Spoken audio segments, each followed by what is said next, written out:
Hey, thanks for joining us. I'm Nick Pino, and I'm here with Chris Slate, Editor-in-Chief of Mac Life.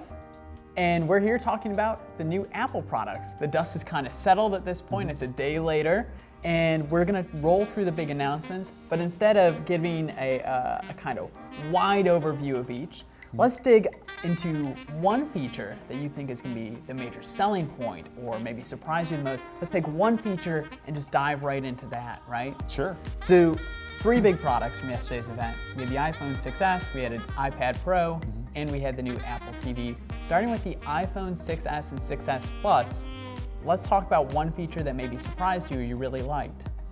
Well, I think probably the key feature from the new iPhones is the 3D Touch.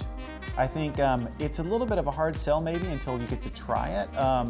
It maybe isn't the, as far as new Apple features go every year, the sexiest one, but I think it's the one that maybe will have a lot of staying power, because I think once people get used to interacting with their phone in that way and having those extra options, which will make, add basically a lot of shortcuts to your favorite apps, make things, common things that you do every day, you'll be able to do them much faster and more efficiently. I think once you get used to that, that'll just kind of be how you interact with your phone, and then if you use a phone that doesn't have it, it'll feel kind of weird. So I think that's the one that will maybe have the longest legs. I also like the live photos, but we'll have to see if that is more of a fun novelty at the beginning, or if it remains cool. Sure. So 3D Touch used to be called Force Touch, and is currently available. People are like, oh, what is that? Where is it coming from? It's coming from the Apple Watch, right? So that's already a part of the Apple Watch. And how does it kind of work? It differentiates between like a soft touch and a longer held touch, correct? Yeah, or not so much. It's not so much about how long you hold it. It's just how much force you apply when you press it. And you don't have to press very hard, just a little bit, as opposed to just a very slight touch you'd normally use on a touch screen. And it's essentially a way to add another button to a device without actually adding another button. You might compare it to right-clicking on a mouse and getting that extra set of options. The easiest example on here is if you do it on a watch face. If you force touch on a watch face, it gives you the customization options for that face. But they're obviously, compared to what they did on the watch, they're going a lot deeper into the OS with 3D Touch on the iPhones. Let's talk a little bit about iPad Pro. What was your one great feature of the iPad Pro? I mean, a lot of it was what we'd expect: larger screen size, faster processor, more pixels on the screen. But what do you think is the one big takeaway for people? For me, I think it's the pencil, and it might not seem like that big of a deal, but to be honest, I don't know that there's a lot really that differentiates the Pro from the rest of the iPads, other than the screen. You can do multitasking on an iPad Air 2 once you have iOS 9 installed, and so it really seems to me that the best use of the device is as more of a creative professional device, to drawing, 3D modeling, things like that, and that all requires the pencil.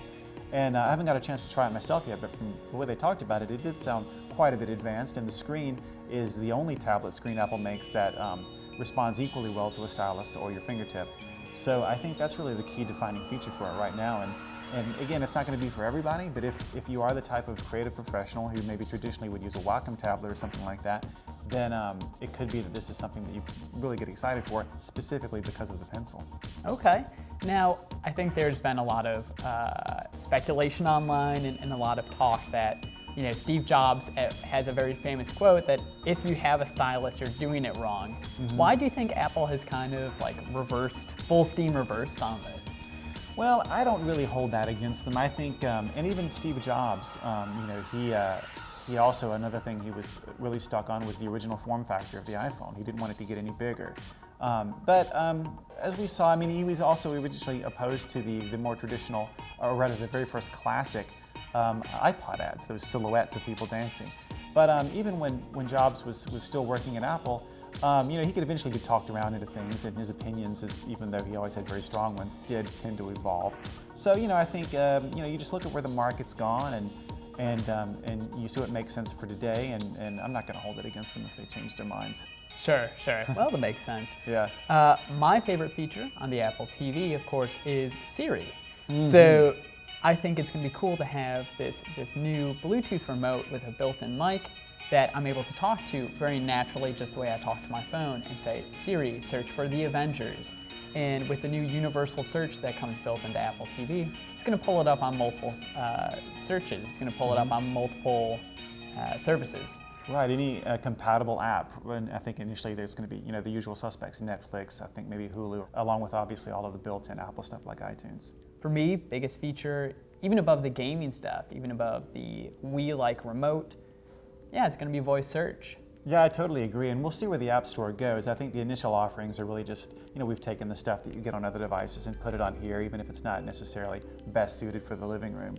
But I think obviously from here on out, people will start developing apps that really, in a year or two's time, transform how we perceive the new Apple TV today.